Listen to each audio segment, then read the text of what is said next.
ako sa'yo. Matagal ko nang gustong sabihin sa'yo to.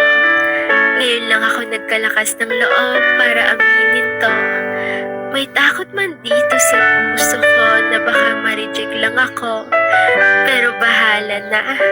At least, nag-try ako. At least, sinubukan ko. Baka kasi may pag-asa pa ako. Kaya eto yung sasabihin ko sa'yo, na hindi lang kaibigan ang turing ko sa'yo, kundi napaka-espesyal ka dito sa puso ko. Pasensya, ngayon ko lang sinabi to ha.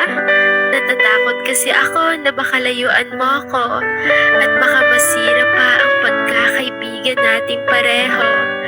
Pero ngayon, handa na ako. Handa na akong sabihin sa'yo, oo, mahal kita. Mahal kita noon pa. Hindi lang halata kasi magaling ako magtago ng feelings ko. Naaalala mo yung araw na may nanligaw sa'yo? Nag-smile man ako sa harap mo pero sobrang selos na ako.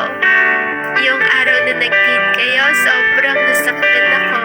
Talagang masakit kasi gusto ko ba napigilan ka pero wala naman akong karapatan para pigilan ka, lalo na masaya ka naman sa kanya. Kaya nung nalaman ko na di mo siya sinagot, grabe talaga yung pasasalamat ko. Yung tatalon-talon ako kasi hindi naging kayo. Kaya eto, i-grab ko na yung pagkakataon na sabihin sa'yo. Baka kasi maliligaw na naman na bago, tapos masasaktan na naman ako.